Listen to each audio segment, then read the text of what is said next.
Първата верига български строителни хипермаркети Мастерхаус откри поредния си търговски обект, този път в град Айтос.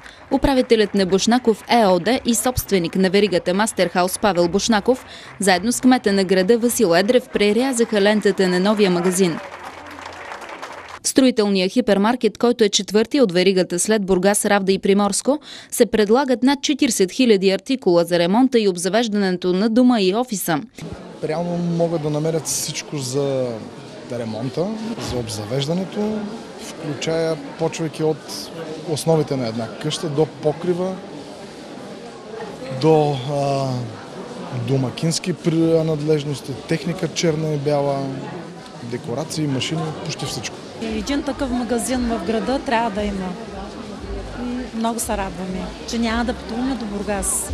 Айтос трябваше да има такъв магазин, нямаме такъв. А за сега, виждате, техника пълно. Мисля, че е добре да има в града по-голямо разнообразие, голям магазин, всичко на едно място, да може да се закупят хората каквото им трябва.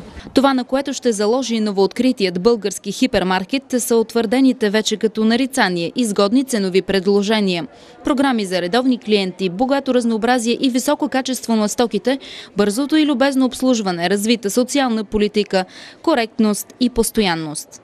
Персонала са много добри, много сме доволни от тях, изпълняват се добре задълженията.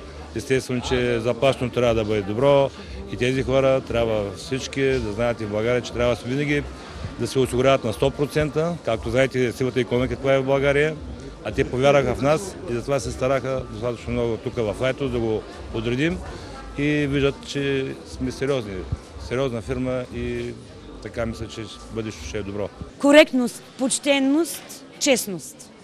Това е тайната на успех. Стойността на инвестицията в търговския център в град Айтос възлиза на над 2 милиона лева. Обектът е разположен на площ от 2000 квадратни метра, като за удобство на клиентите са предвидени 40 паркоместа. 20 години е нямало такава инвестиция. Това е първата верига, която влиза в града ни.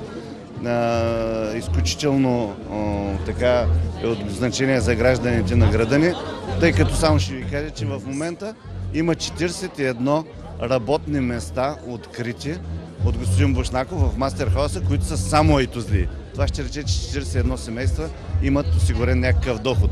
По случай откриването на поредният строителен хипермаркет Мастерхаус, за клиентите и жителите на Айтос бяха подготвени много изненади.